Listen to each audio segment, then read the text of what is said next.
Assalamualaikum warahmatullahi wabarakatuh.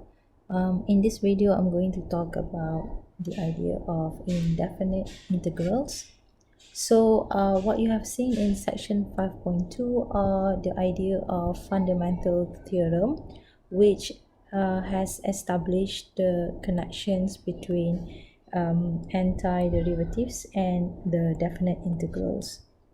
So now if you make it more general, so if you consider this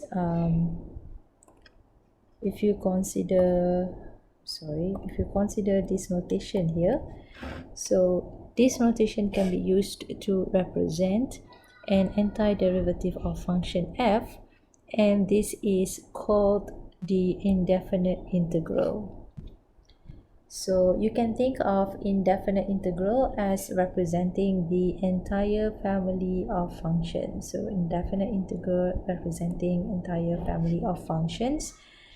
And as an example here, if you have x squared dx, so you are going to integrate this function here with respect to x, then the answer is, since there's no limit specified for this, therefore the answer is in the manner of x cubed over 3 plus c, so you have a constant.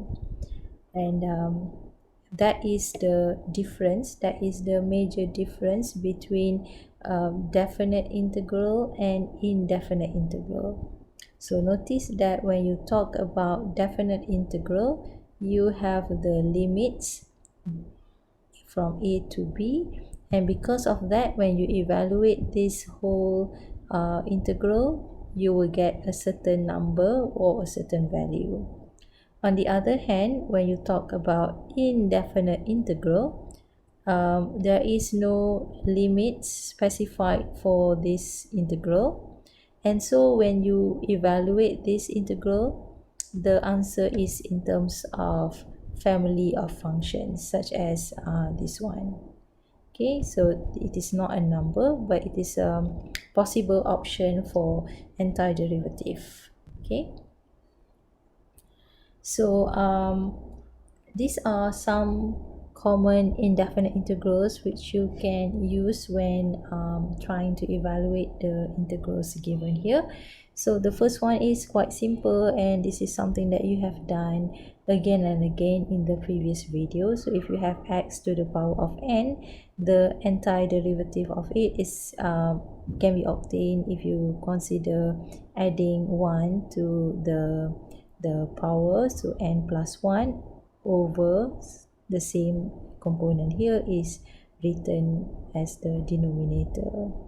So plus c, so don't forget to add c, so c here are all added, so these are c is representing the constant, they are all added because the integral here is indefinite integrals, it doesn't have a specific limit. So when you want to evaluate this type of indefinite integral, you will have a constant added to this. Okay, right.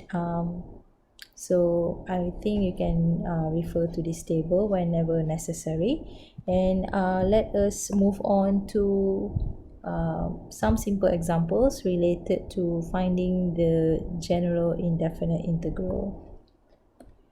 Okay, so for the first one here is we have this 10 times x to the power of 4 minus 2 secant x squared.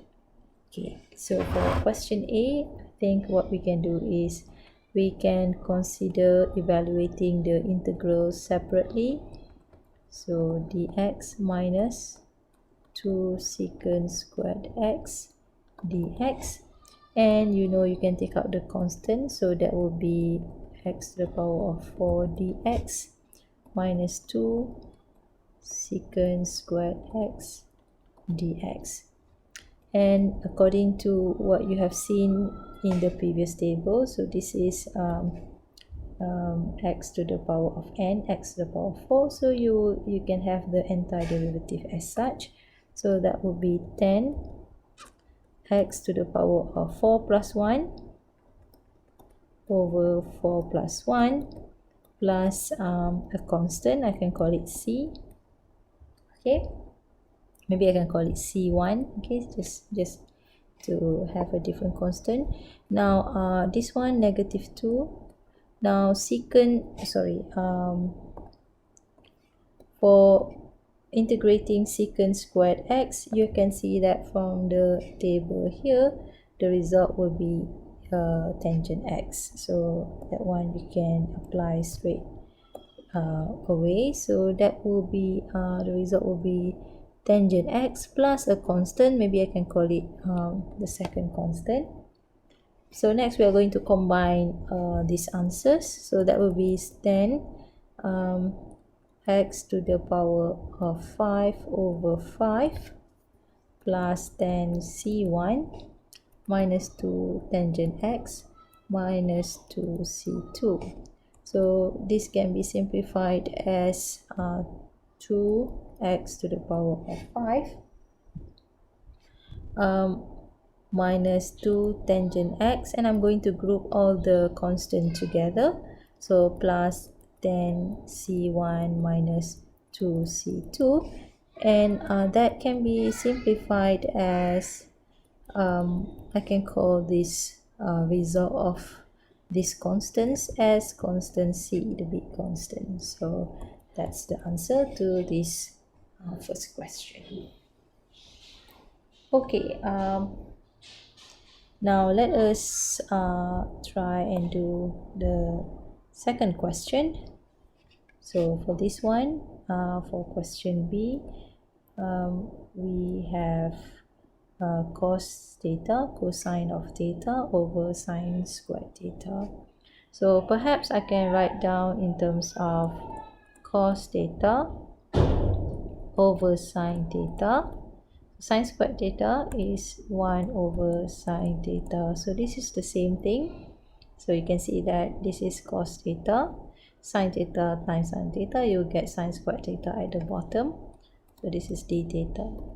And I'm sure you can recognize that this is cotangent of theta. So this is cotangent of theta. 1 over sine is cosecant of theta. And if you look at the table of indefinite integral, we have this result here. If you want to find the result of integrating cosecant of theta and cotangent of theta, the result is negative cosecant of theta plus c. So that is straightforward. You just apply the result which you have seen in the table of indefinite integrals. So the answer is negative cosecant of theta plus some constant.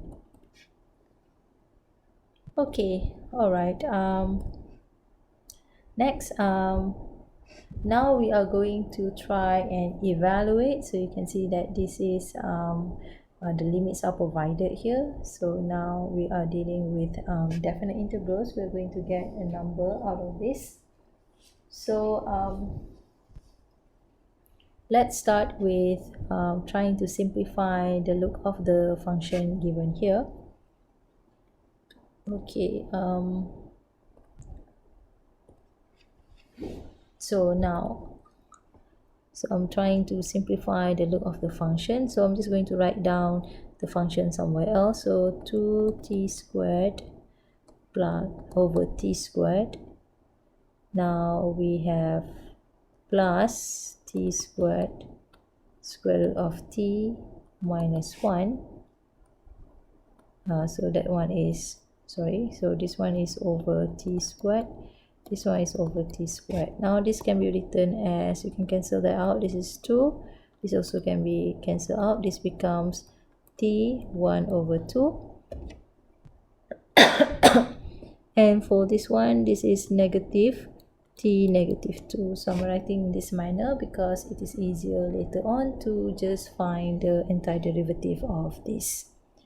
Okay, so therefore from 1 to 9, we have this function which is 2 plus t power of 1/2 power of half minus t negative 2 dt.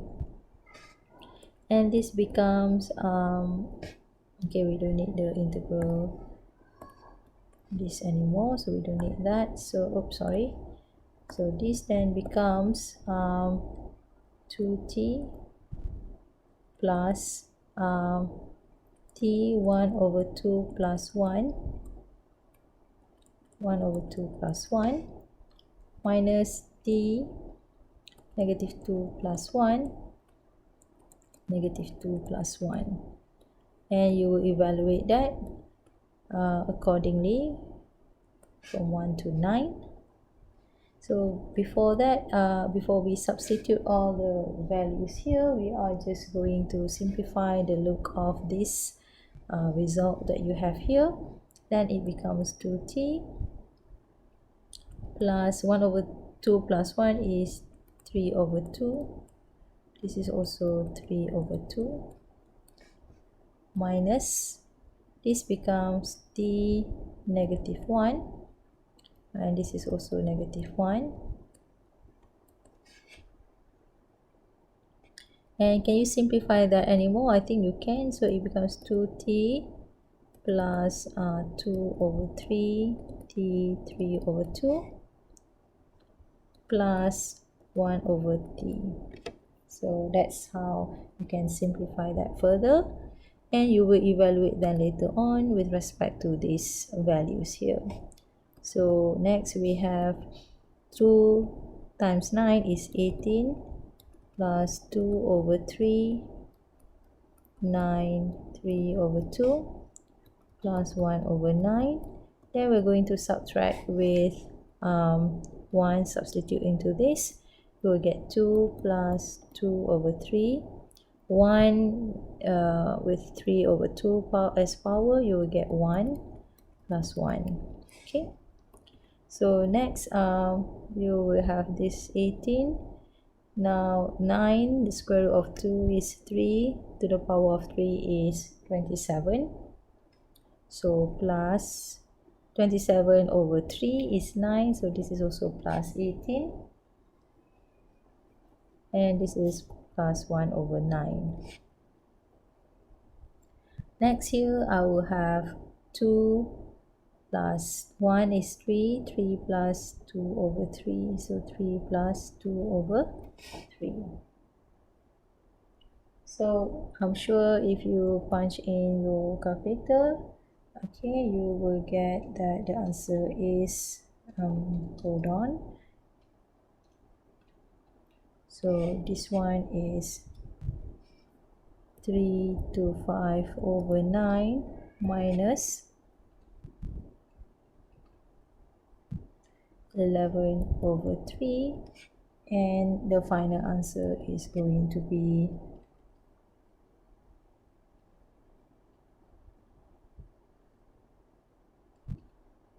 32.4444, which is just 292.9. Okay.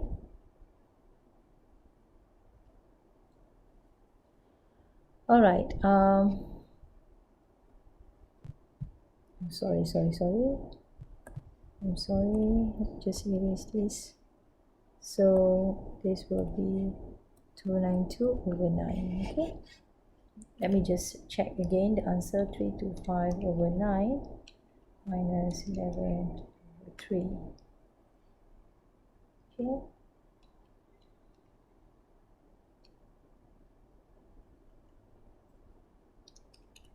Okay, that's right. Okay, right. Okay, here are some exercises related to indefinite integral, and with that, thank you very much for watching.